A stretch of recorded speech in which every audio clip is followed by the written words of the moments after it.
Do you believe that in a country where millions of South Africans are struggling just to make it through the day, where some people are forced to survive on as little as 50 rand, there are individuals living a life so lavish it almost feels unreal? While ordinary citizens fight for basic survival, a new breed of tenderpreneurs is cruising through life in billion-rand car fleets, and sleeping in mansions so futuristic they make European luxury look outdated.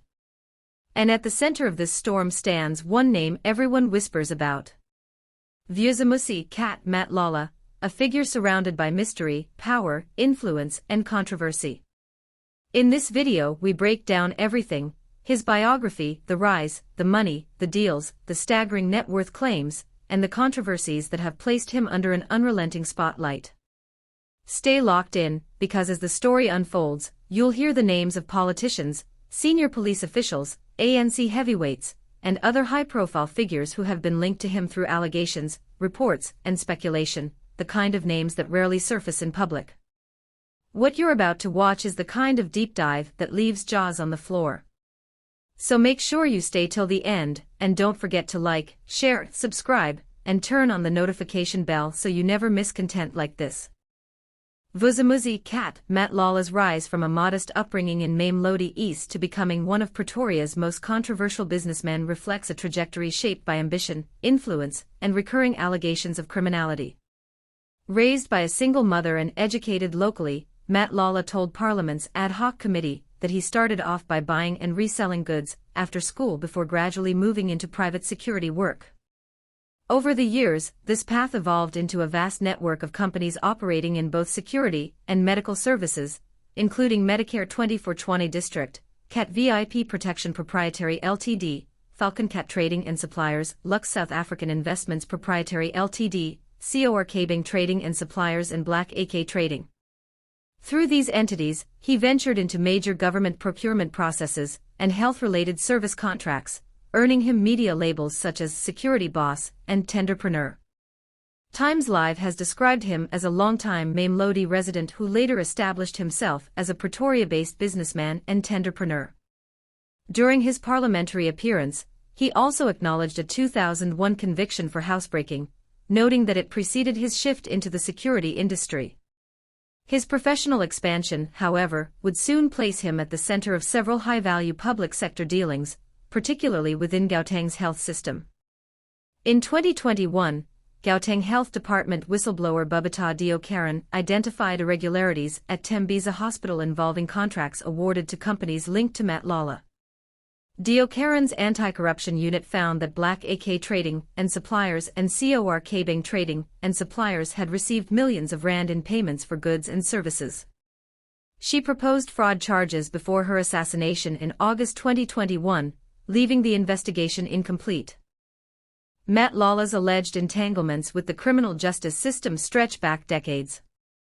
Around 2000, he was arrested in 2 theft from vehicle cases, both later withdrawn. In 2006, he was arrested for a cash-in-transit heist but acquitted. Over the next several years, allegations of car theft, assault, house robbery, carjacking, possession of an unlicensed firearm, impersonating a police officer, resisting arrest, and even attempted murder surfaced, but each case was eventually dropped. The pattern of accusations without convictions became a defining feature of his public profile. His legal troubles escalated in May 2025, when he was arrested and charged with attempted murder, conspiracy to commit murder, and money laundering. These charges relate partly to a 2023 shooting in which a vehicle carrying his ex-girlfriend, actress Tebogo Thobejane, was fired upon near Sandton.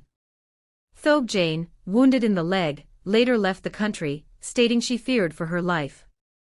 Matlala has denied orchestrating the attack, pleaded not guilty, and has been held in custody since September 2025 after being denied bail on grounds that he is a flight risk and a potential danger to society.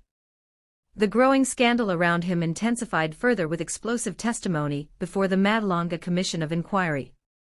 WhatsApp messages retrieved from his phone allegedly exposed criminal infiltration within SAPS, linking him to influential Northwest businessman Brown Magotsi, an associate of suspended Police Minister Sensomchanu.